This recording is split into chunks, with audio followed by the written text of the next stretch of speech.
अच्छा, आपको पता है कि आप खुद से भी झूठ बोल लेते हैं।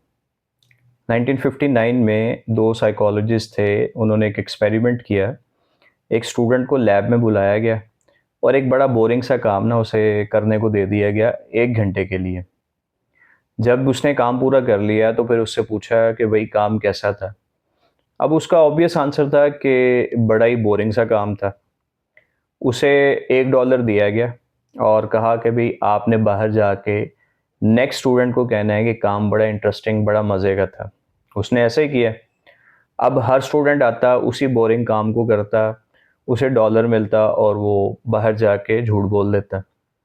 एक फ़र्क ज़रूर था, कुछ लोगों को सिर्फ $1 मिला और कुछ को जो है वो $20 दिए गए झूठ बोलने के लिए। अब $20 उस ज़माने में एक बड़ी अमाउंट थी। जब मुकम्मल हो गया सारा एक्सपेरिमेंट तो सब लोगों को इकट्ठा किया गया, पूछा गया कि हाँ भाई अब असल में बताओ ये सारा तजर्बा कैसा था।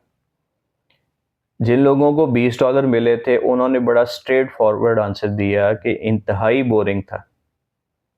लेकिन क्यों?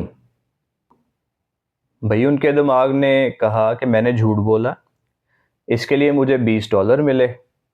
तो उसके पास झूठ बोलने की एक स्ट्रॉन्ग रीज़न थी।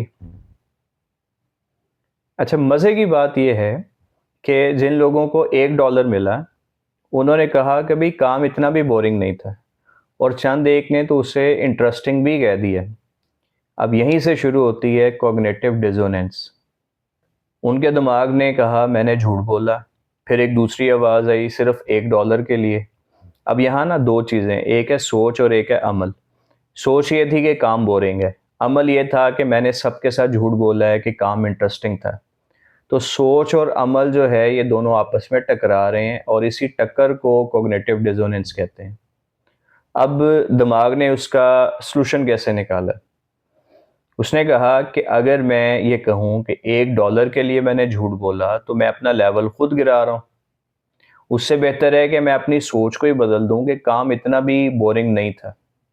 यानी उसने अपने झूठ को जस्टिफाई करने के लिए अपनी सोच को ही बदल दिया। तो अगली बार जब आप अपनी हर गलती का बहाना ढूंढ रहे हो तो ये ज़रूर सोच लीजिएगा कि कहीं आपका दिमाग आपको धोखा तो नहीं दे रहा।